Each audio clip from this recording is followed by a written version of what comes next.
This is Miss Miharu. I've been looking into Kollektor a bit. I think I might pick him up like a side character. And specifically the spare change variation. It's not only because I'm a fucking hipster who likes playing the underplayed variations, but I also think he has a really interesting game. I think the other variation, the only thing like really interesting about it is not the command grab. I think the command grab is okay, but I don't think he needs it. But the teleport is really good. So that's sort of what he loses, and what he gains is a lot more zoning, because he has his bola, which is okay. You can amplify it and get a combo, and also if you trade with it, so if I do, oops, see how Baraka is stuck. Now I didn't get the combo in time, but in that time you could get, unlike the other variation, he can teleport in and get a combo. This one you can get a vial out, or you can get another bola out, or you can sort of like play the setup game. So he has like decent zoning, and in this variation he also has this the bag bomb, which has a few different spaces where you can throw them in, and he has the vial of sorrow, which is DOT. What's interesting about this is he can do it in the air, so you can sort of play this kind of annoying zoning game, and sort of make a minefield of DOT and just this bomb, which is kind of underrated, or it's not that good, but it takes up a lot of space. So this one, like if I throw it from here, he can't jump at me because he'll get hit. He'll have to do something grounded, and if he does grounded stuff, he's a bit far away. So this one has the arc of it, makes it really interesting, because like if I throw it close, say I throw it from here, he can't really get in.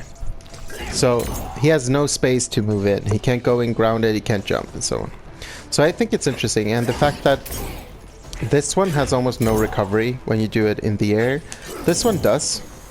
But it means he can be like really annoying, jumping a lot and sort of changing his jump arc and going for like weird annoying stuff. And that he has this string, the 3-3, 3-3, no sorry, the 4-4, 4-4-3. This one covers a lot of space, so it's a high, but like from the start of a round you can hit with this, and from here it means they can't jump at you, because sure they can hit you out of this, but you can see it will, if they don't connect with like a jump in, they can't use it for mobility, so it's really hard for them to get in. And the second part has an even bigger hitbox, so you'll hit from almost over there. From here, there you go. So you can hit from really far away, and the second hit comes from the sky, so they can't really jump that. The third hit doesn't come out on block, unfortunately.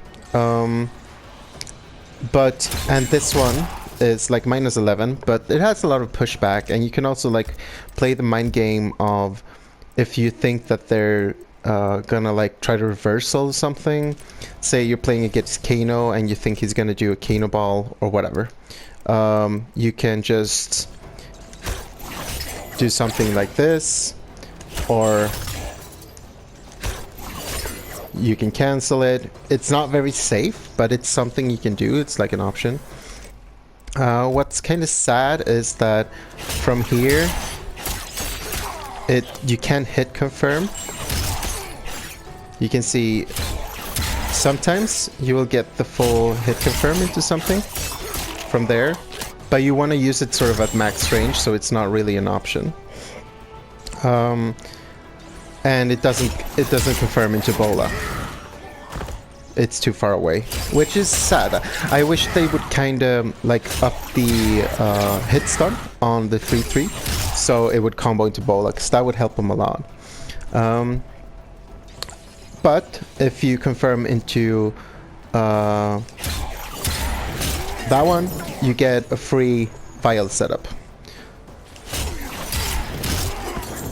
So that's pretty good. I mean, it's not the best thing in the world, but it's kind of interesting. What's interesting about Vial of Sorrow and the Bag Bomb is that combined, they actually let you get a pop-up. But, which leads into full combo, which is really nice. But a bad thing about the Vial of Sorrow is you can see it doesn't last very long. If you compare it to like Aaron Black's Acid, which stays on forever, this one goes away pretty quick. So you have to be really fast about getting the Bag Bomb out. So it's not really reliable. I haven't found any setups where it's really good. And also, if the opponent just gets hit, the Bag Bomb doesn't cost a pop-up, which is really weird. Probably something they should look into next patch, I think, because I think that if I actually get the hits, I should get the pop-up no matter if I hit just the ground or the character itself. But it's kind of an interesting synergy. But since it lasts so short, you can't really, like, I can't do this and then whiff an attack and then go for that. It won't work. So you have to do it pretty much right away. But as I said, like, if you get it, you get a full combo. Like 25% is really good, so it's not bad, it's just not very optimal. And last but not least, I want to look into some strengths and stuff, like what does he actually have. He has an 8-frame Punisher, which is okay. It has okay range. You can also hit confirm it. The second hit, the mid, is actually quite good because it moves him forward quite a bit. So, in theory, you play like this game over here. But yeah, his main strength is this string, the 4-1-2, which is hit confirmable. It's a very easy hit confirm. Like, even I should be able to hit confirm this, or block confirm it. What's interesting with the 4-1 is that it pulls them in, and it's -1 on block. So say you're over here, you go for this, and then you go for a throw. And Kollektor has a crushing blow of both his throws. So like, you pull them in, you go for the throw, or you stagger it, and you go for this, and you can go for a full combo. So that's kind of cool. I think one of the reasons why people don't really look into Kollektor that much is because he has a lot of useless strings, and useless crushing blows, and like stuff that don't really make any sense, to be honest. Like he has quite a few like interesting strings, but they're just not like this 10-frame mid is in theory really good. Like who doesn't want a 10-frame mid with decent range? It's not terrible. But if you look into it, let's see, the back one, you see the back one, the back two. Sure, you could stagger this, but it leaves them at a weird distance. So it's not really optimal if you want to throw them. So this part is not a great stagger. And the rest of the string is unsafe. -8, -16. And he doesn't have any like safe things to cancel into. So even though this in theory is really good, and I mean it has pushback, so it's not like the end of the world. -8 here is not the end of the world, and -16 over here is not the end of the world. But the range, and like I don't see why I would use this mid over this low, which has the same range. It's 3 frames slower, I'll admit, but like this one is 2 frames faster and it's a high. So I have my 13-frame mid, or like a low, which is super safe on block. Like it's staggerable, and it's safe on block if I go for the full string. I can even go for like the unsafe ender, the overhead, or the low if I want to go for a 50-50, which I don't think you should, but I mean you could close out a round or whatever. So he has a lot of like redundant stuff. His standing 2 is nothing to write home about in this sort of neutral game, but I'll show some use for it later. His down 3 is kind of good. It has deceivingly long range compared to his down 1, which is 1 frame faster, but you have to like be literally like biting their knees for it to work. But this down 3 is really good. Puts him close to the ground as well, so he'll avoid some attacks. He also has this mace drop thing. It's mostly used in combos from what I can see, but it has decent range. But yeah, from what I can see, it will mostly used in combos. So I'll show you 3 combos with Kollektor. What's interesting about him is also that he can completely keep you from breaking out. So the first combo is like his BMB. I started with the 4-1-2 because it's the most likely that I'll use. This way you get 290. You can amplify the ender if you want to. It's so you get 290. That's 29%. It's decent from like a regular starter. You get less from a punish, but like it's fine. It's fine. It's whatever. But you can do the same thing and keep it completely, I want to say unbreakable. That's not the word. So you get 28%. You get 1% less, but that way they can't break out of it because they're never launched. So 28% without being able to break out, that's kind of a big deal. And you can also go for this, which I think is kind of interesting. So this is the lowest damaging one, but you get them right in the DOT. So you end with 443. Oops. Right into the DOT.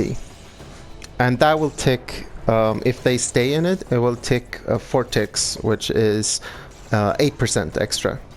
So if you get all the 4 ticks, they will actually take more damage.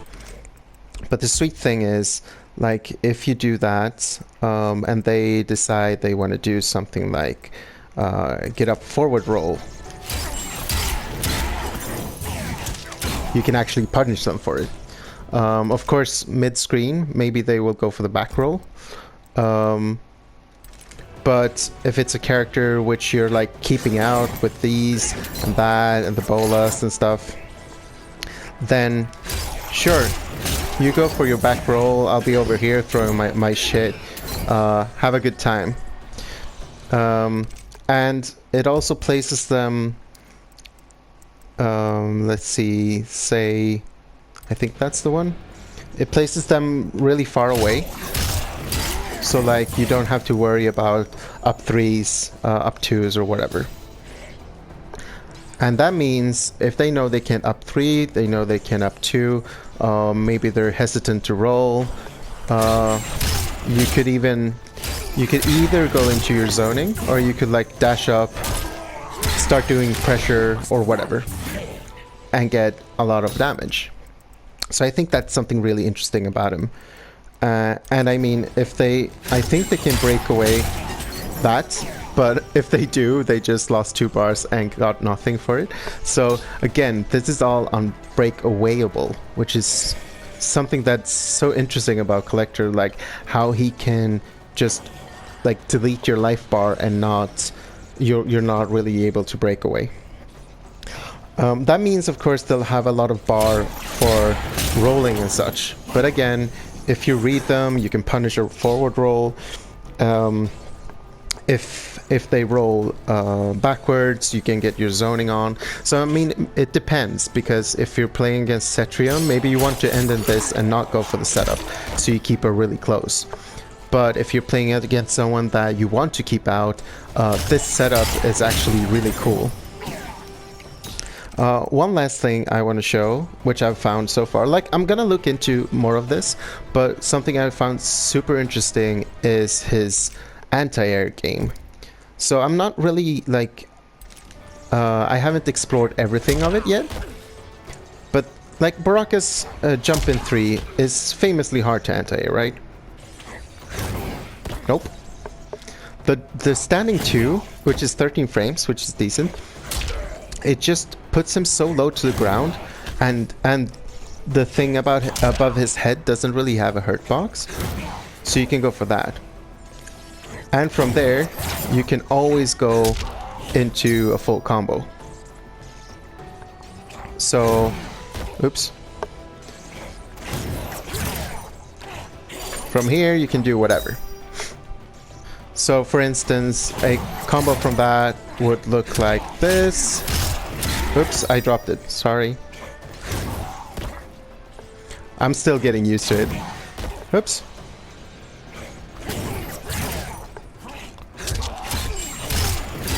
So there you have 213 into a setup.